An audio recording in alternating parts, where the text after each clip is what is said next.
Hi guys, welcome back to my channel. Perpetual here. If you're new, you're warmly welcome. And thank you all so much for joining me today as I make some delicious charcoal grilled chicken. Come along and let's get started. And as you can tell here, I am attempting to start my fire on my coal pot. I am using some coal and some crate carton from my eggs, and I'm just gonna get a little bit more of the charcoal on top, and then I am going to light it and hopefully start a fire. This part is definitely my least favorite part, but the flavor that I get from my charcoal makes it all worth it. And of course, all the exact measurements for my seasoning for the chicken will be in the description box below. So I went to the market and decided to get the local chicken, the broiler one, which is supposed to be softer, but it was definitely a lot harder than I anticipated. So trying to use kitchen scissors to butterfly it was an absolute disaster. I had to use an old knife that I had to get through the bone. But the delicious taste in the end made it all worth it. Now getting this bone out will allow me to flatten out my chicken, and of course it will make it grill a lot faster than if I tried to do it whole. So I will remove the backbone and then I will flatten it out and get out a little bit of the breastbone as well. And with all the little pieces that I am getting out of here, I can store it in the freezer and I can use it for some stock or some broth whenever the need arises. Usually when I'm gonna butterfly chicken, I buy the small ones that you get in the grocery stores. Today I decided to get the local broiler because it really does taste better, but man, getting it into a butterfly was definitely a challenge. Anyway, my rant is over. Let me start with the seasoning. So the dry mix that I am using, I'm going to combine about a tablespoon of my all-purpose seasoning mix, as well as some onion powder, some ginger powder, and some garlic powder. And I am getting some black pepper in there as well. And I will also be adding a little bit of this spicy chicken seasoning mix that I got. The brand is Robertsons and I bought it at ShopRite. If you cannot find this, of course you can eliminate it, or you can use any chicken seasoning that you have. Alright, so I'm gonna set the dry mix aside and get my chicken ready. I'm going to pat it dry with a paper towel, and then I'll get my dry mix on. And the tiny feet that you see, that is Nana Kojo hanging out with me outside.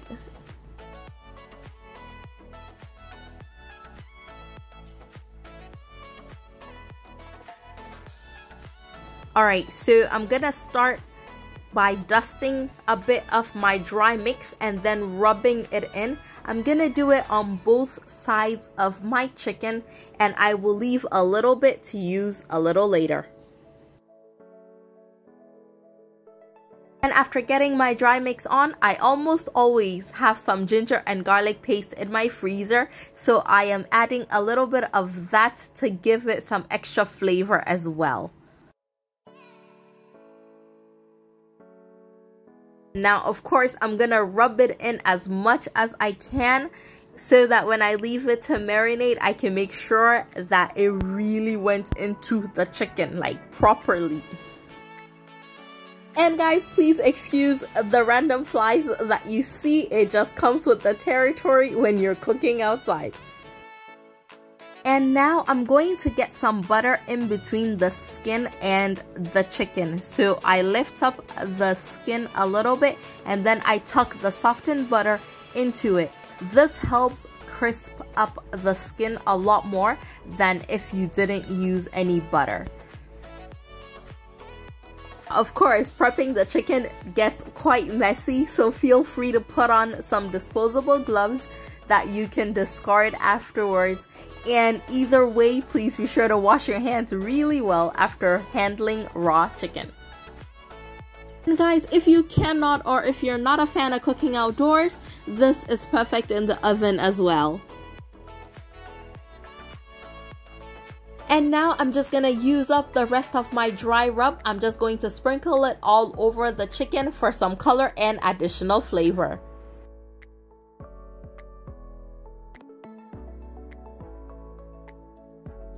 And after marinating it for about an hour, I'm gonna get it onto my coal pot and it will start grilling. Now, there is no scientific way of regulating the temperature of your coal pot if that is what you're using, so you really do need to keep a close eye on it.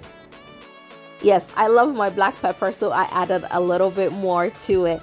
And I flip the chicken after about every 5 minutes. I give it a flip. And I also have some green chili sauce almost always in my fridge as well, so I am getting some of that onto my chicken for a lot of spice and a lot of flavor. So what I'm gonna do is I'm gonna set it aside, and every time I flip the chicken I will get some on there. You gotta make sure it's delicious, guys. Just keep basting it with this green chili sauce. Of course, I have an amazing recipe for it that I will link in the description box as well.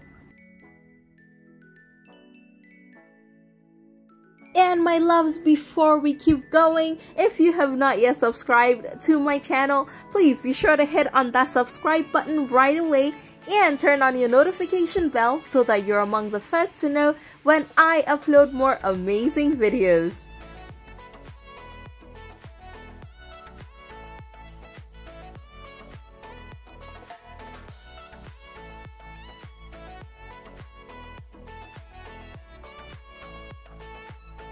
Now, because I do not have a proper grilling rack, I'm just using the grilling rack that comes in my oven. So I'm using both of them and I'm going to flip it that way. It does take a little bit of practice, but until I buy one, it is amazing to improvise with this.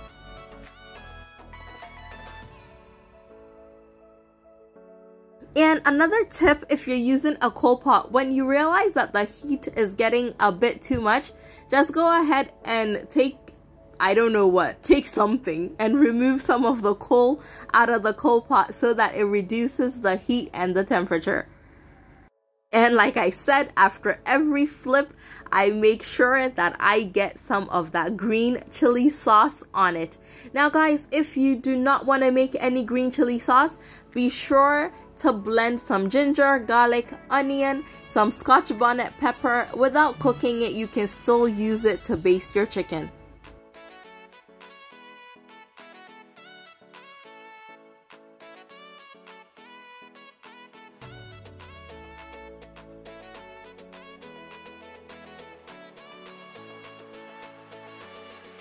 And our chicken is well underway. I love the char. I love the flavor that it gets from the little charred bits. It looks amazing. And guys, trust me, it was delicious. Not the any year off.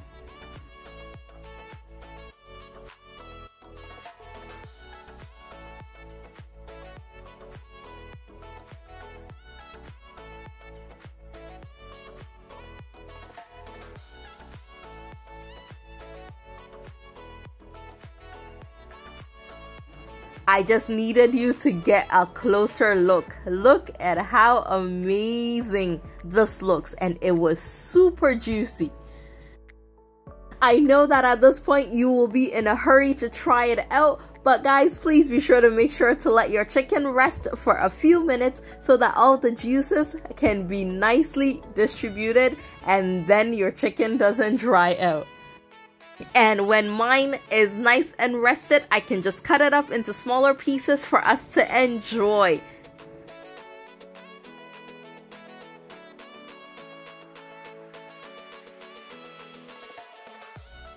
If you liked this video, please be sure to give me a thumbs up and remember to tell a friend about my amazing channel, and I will see y'all again very soon.